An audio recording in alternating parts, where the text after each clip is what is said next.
अगर फंस गए उसके चक्कर में, पहले तुम्हें डुबोएगा, क्योंकि वो सांस लेना चाहेगा। तो बहुत बचा के, तो मोटिवेशन देने के लिए पहले अपने को इतना मजबूत रखना चाहिए कि कोई भी परिस्थिति हमारे उत्साह को ना नष्ट कर दे। चाहे सामने से गाली आवे, चाहे सामने से निंदा या अपमान आवे, लेकिन हमको उसको उत्साह बढ़ाना, उसको सुख देना है। इतनी क्षमता केवल अध्यात्म में होती है, प्रकृति की पढ़ाई में नहीं होती। महर्षि, इन्होंने ये जो लिख रहे हैं कि ये मोटिवेशन देते हैं कि यूट्यूब में आप आओ और इससे आपको अच्छे पैसे मिलेंगे, ये वाला मोटिवेशन देते हैं, चैनल बनाओ और ऐसा ऐसा काम करो, उसमें कोई दिक्कत आती है तो वो बताते हैं। हमें कोई परेशानी नहीं। इस बार तो मानुषिक माँ मिली है, अगली बार कौन सी माँ मिले, इसलिए पुनरपि जन्नम पुनरपि मरणम पुनरपि जननी जठरे शयनम, इस चक्र को काटना है। और इस चक्र को काटने का उत्साह भगवान की शरण में। यूट्यूब कोई अविनाशी या स्थायी दाता नहीं है। जिस दिन बंद हुआ तो डिप्रेशन में पहुंच जाओगे, नहीं पहुंच जाओगे, तो सही मोटिवेशन नहीं हुआ। साथ में ऐसा भी मोटिवेशन होना चाहिए कि कल यूट्यूब बंद हो जाए तो फिर आप में वो क्षमता होनी चाहिए कि आपके पास और भी मार्ग है, आपको निराश नहीं हो। महाराज जी आगे पूछ भी रहे हैं, बहुत लोग तो सफल हो रहे हैं इसमें, लाखों कमा रहे हैं, लेकिन वो सफलता भी अस्थाई है, स्थायी नहीं है। कह रहे हैं काफी असफल हो जाते हैं, उसका पुण्य का काम, ये पुण्य हो रहा है मेरा, है पाप हो रहा है, मैं तो उनको मोटिवेट कर रहा हूँ। मुझे समझ नहीं आ रहा। दूसरा भगवान का नाम जप, और ये दोनों पुष्ट कैसे हो, ये संत समागम। अगर सत्संग करते रहे तो बात समझ में आ जाएगी, नहीं तो फिर गड़बड़ रहेगा। जैसे समाज में किसी भी मार्ग का उपदेशक बने तो बहुत मजबूत होना चाहिए। जैसे डूबने वाले को निकालने के लिए तुम कूद रहे हो, तो तुम्हें अच्छा तैराक और अपने से भारी वजन को लेकर तैरने का अभ्यास होना चाहिए। और जो डूब रहा है वो पहले तुम्हें डुबोएगा। इसीलिए अध्यात्म के बिना सही मोटिवेशन स्थायी नहीं हो सकता। सही उत्साह अध्यात्म से मिलता है, जो अपनी इंद्रियों को काबू में करके फिर चले, चाहे गृहस्थ हो चाहे विरक्त हो। इंद्रियां काबू में है, मन तुम्हारे अधीन है, तो विश्व में तुम हर समय विजयी रहोगे। कोई भी द्वंद्व तुम्हें, हार जीत, सुख दुख, लाभ हानि, ये परास्त नहीं कर पाएगा। देखो भगवान श्री कृष्ण जैसा कोई मोटिवेशन करने वाला होगा क्या? वो कह रहे हैं सुख दुखे समे कृत्वा लाभा लाभो जया जयो। ऐ कर्मयोगी, सुख दुख में समान, लाभ हानि में समान, जय पराजय में समान, उनके लिए है। लेकिन जीवन किसके लिए है? जीने के लिए सब कार्य किए जाते हैं, लेकिन हम जी किसके लिए रहे?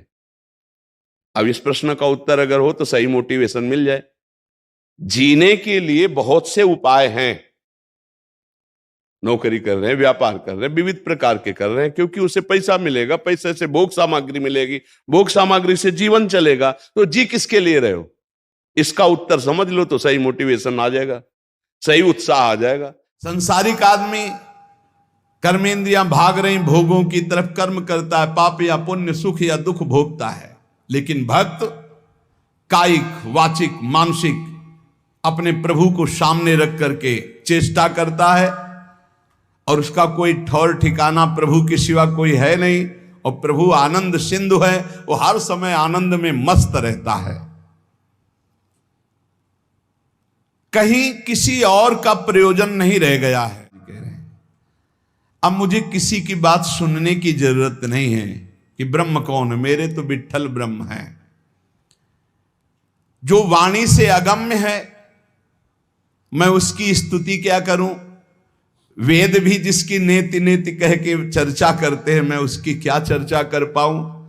पर मेरी वाणी को नशा हो गया है उनकी चर्चा करने का।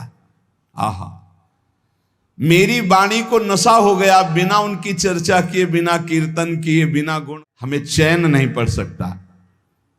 कोई ना हो तो ठाकुर जी को श्रोता बना के सुनाने लगो, ऐसा नशा होना चाहिए। सुनो, अपनी चर्चा आप ही सुनो, ठाकुर जी के सामने बैठ जाए और वाणी लेकर उन्हीं की चर्चा उन्हीं को सुनावे। संसारिक आदमी कर्मेंद्रियों से प्रेरित होकर कर्म करता है, वासना से प्रेरित होकर नाना प्रकार के सुख दुख भोगता है। पर हम कायिक वाचिक मानसिक केवल अपने विट्ठल के लिए कर्म करते हैं। ये बात से, जैसे कोई भगवान का ध्यान करता है तो भगवान का प्रभाव उसमें उतरने लगता है। चाहे वो सगुण चाहे निर्गुण, जैसा चाहे वैसा साक्षात्कार कर लेता है। ये बहुत बड़े महापुरुष के वचन हैं, बहुत ध्यान से सुनो, पकड़ो। तुम्हें किसी के आगे घिघियाने की जरूरत नहीं, भगवान का स्मरण करने की जरूरत है, भगवान का ध्यान करने की जरूरत है। जैसे जैसे कोई भगवान का ध्यान करता है तो भगवान के सब सद्गुण उसमें आने लगते। वो आनंद सिंधु है, वो हर समय आनंद में मस्त रहता है। कहीं किसी और का प्रयोजन नहीं रह गया है। तुकाराम जी के सब जगह विठ्ठल तू ही तू मुझे दिखाई दे रहा है। तन वाणी मन ये सब तेरे चरणों में अर्पित हो चुके हैं। भगवान अब मेरा कुछ नहीं बचा, केवल आप ही मेरे बचे हो। ये हम लोगों के लिए आदर्श वचन है। हमें ऐसा होना है, प्रभु के सिवा हमारा कोई नहीं। अभ्यास बल में बहुत बड़ी ताकत है।